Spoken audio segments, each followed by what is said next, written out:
Hello everybody, welcome back to ESPN's Football Forecast with myself, James Allcott, Nubaid, Haroon and Toni, Afoke. Welcome back to another week. We are going to get straight into it with a quite divisive issue, which is that Bruno Fernandes is surely the frontrunner to be the captain of Man United, the club captain. Now currently Harry Maguire is the club captain, but he doesn't play. And actually with the FFP situation that Man United have currently, they're going to need to sell Harry Maguire for whatever they can get him because he's one of the few sellable assets that they've probably got.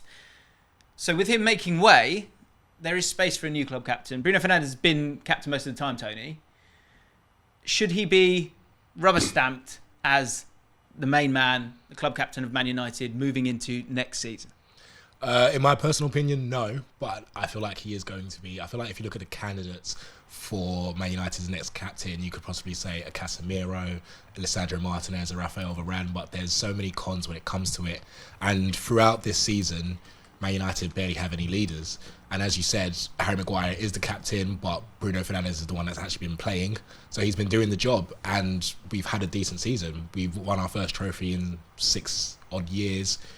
We're in a top 4 race. We're progressing, and he's been the captain, active captain.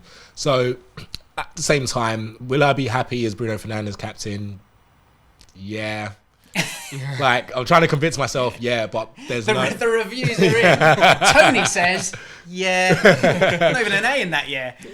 You know what? Let me be more enthusiastic. Yes, because at the end of the day, I feel like he's the right candidate. It's the easy choice. Okay. Easy choice. Is that the right choice, Nubaid? Because I'm feeling a slight Man United. Let's see this glass half full. Because I think some people look. I'll put it out there, and I've been shut down in the comments many a time on YouTube.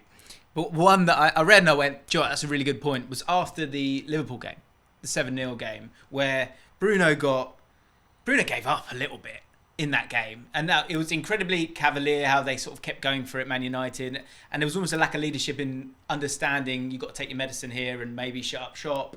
And Bruno Fernandes, as an attacking player, that's not totally down to him, but he has to lead that group when he is the captain. After that, there was a bit of talk of this. I suggested that he's nowhere near the right profile, and most importantly for me, personality, to be the captain for Man United. But someone put a comment down and said, Jim, calm down. Roy Keane stamped on Gareth Southgate back in the day. Cantona did a kung fu kick. Bruno Fernandes making that one mistake of sort of having a bit of a hack at someone and kind of giving up in that game is, an element of frustration, and actually probably you could be something put down to a winner, so to speak, because he's so upset because they're losing 7-0 and he's an elite footballer. Do you think he's got the personality, though, to be that guy, for Manchester United, who their aims and ambitions have to be the best? And if you want to be the best, all of those teams that you talk about through the years, they always have an incredible captain. Comparing to Keane and Cantona, I think the game's just completely different now. If you think about the top team in the country, their captain's Ødegaard, who you wouldn't probably... Well, Ødegaard isn't someone who's overly tenacious, not going to fly into tackles. But what about Henderson?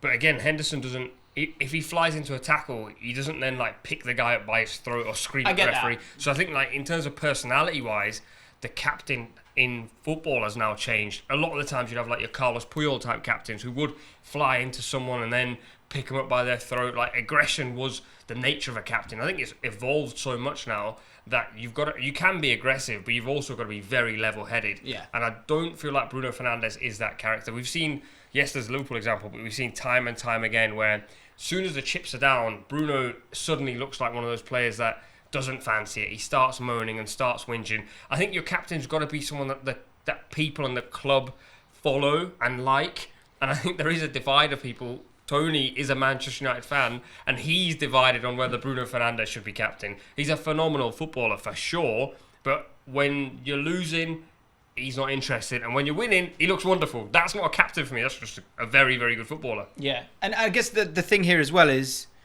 there's going to be moments in the season, even someone like Ødegaard's got a bit of heat as a captain in the last couple of weeks. An amazing performance, and actually the opposite and probably what you want to see from a captain in that game against Chelsea. But prior to that, yourself, Nubaid, you felt like he was hiding a little bit.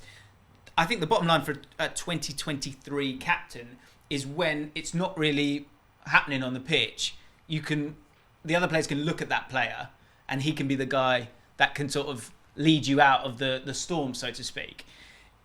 Is he that guy? Can he be that guy? Can he change? He's going to have to, whether he likes it or not. I feel like when it comes to Bruno Fernandes, and especially Man United, we're a different team without him. If you look at the Sevilla game, he was out suspended for that game, and we are a much different team without Bruno Fernandes. And he's proven this season, even the games where he's not the focal point, he's proven he's dropped back deep. He's trying to dictate tempo to an extent. So I feel like he can be that guy. And unless we sign another captain, I don't think anyone else is going to have that above him. He's been at the club for 3 years now, and this will be going on to his 4th season. He's a fan favourite, even though it is a bit divided, but he's still majority a fan favourite. So I feel like he can be the guy. And if we look at the other candidates, you've got Rafael Varane, who can't play week in, week out because of his injuries. You've got Lisandro Martinez, who just came in his first season, who I feel like kind of has that captain about him. But one, I'm not sure his primary language is English, so how will that affect in an English dressing room? Obviously, I'm not saying it has to be, but that's a massive thing. And maybe Casemiro. But again, Casemiro has missed over 7 Premier League games this season due to suspension. So you can't really have that as a captain. You need your captain who's going to be there week in, week out. And if there's one person that's going to be there, it's Bruno Fernandes. The guy has missed, 1 game for like injury or something like that. He's missed like 1 game in his whole career due to injury. And he's fuming when he gets subbed as well. Exactly. And people don't like that, but I do. I like that. Yeah, but as a captain though, do you want to see your captain essentially throwing a tantrum when he gets subbed? I don't think you do, especially if you're a United team that have many younger players who are sort of like learning from the guy at the top. If the guy at the top doesn't want to get subbed because your team's winning 3-0 and needs a rest, they're going, well, I'm not going to get subbed, and you might be Garnacho who's playing out wide, or you need to be saved for 3 days' time. I don't know. Like, here's a question: do you need your captain to be the best player? No, absolutely not. What I think, to kind of maybe use a bit of a cricketing analogy, you've seen it time and again in any team, certainly in international cricket. Certain players like being captain. It suits them. It makes them feel a bit more important, and it maybe makes them go, I've got to step up here. And I think the same goes sometimes for football. Well, definitely for football, but it also importantly, kind of the other side of it. Sometimes there are people that you're probably better off not giving him it. Let him be the star. Let him have those moments of misdemeanor so that we're not talking about him as a captain. That's what I would do. I would give it to someone who... the burden isn't on him to maybe score goals. The burden of that person is to keep the team together, to lead them out of storms when necessary. That's the thing for me. And I get the language element of it. I think that's kind of important. It can also be used as a way of sort of remaining private to a point. If you give... So for me, Casemiro has to be the captain of this club. That has to be. Wait, but you just said then... Yeah. I'm trying to think. I was thinking what you said, and I forgot what you said. I think you just said... There's a man with a young child here, so he's not had a lot of sleep. yeah, the memory's slipping quickly. I think you just essentially said that you need your captain to be someone who's always there and can pull the team together. Casemiro's not always there.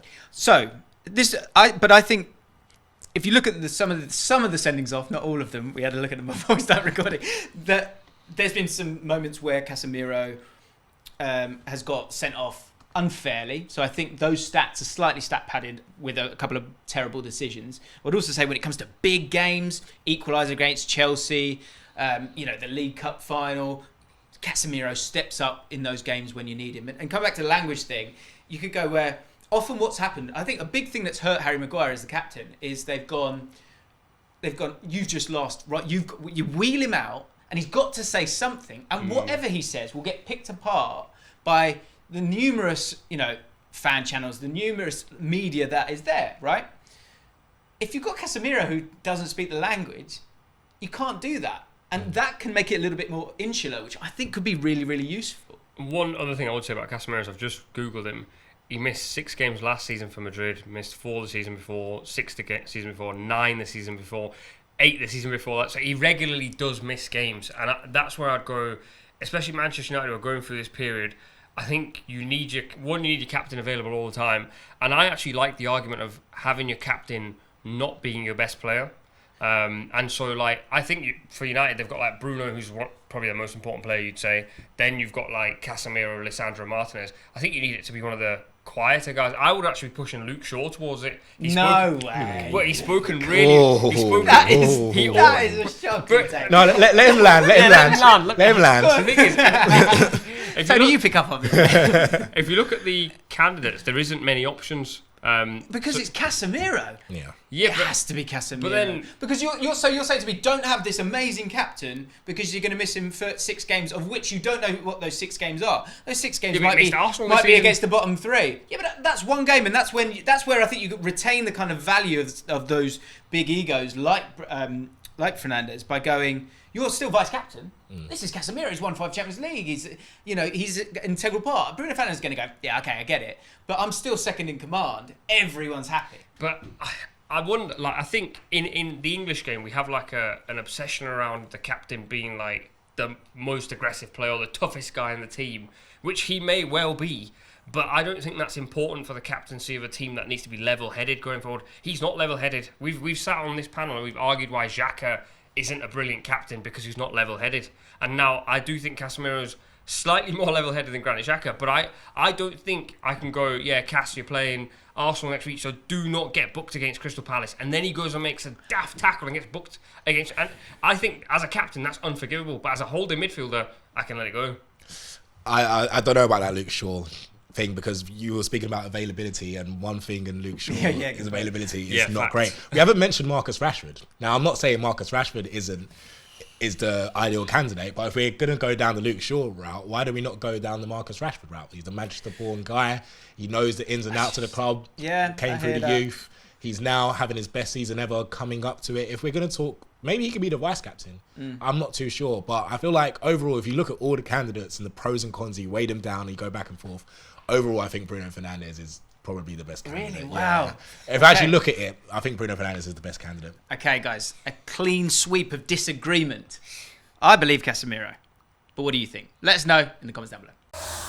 Thanks so much for watching ESPN on YouTube, and for more sports highlights and analysis, be sure to download the ESPN app, and for premium content and live streaming, subscribe to ESPN Plus.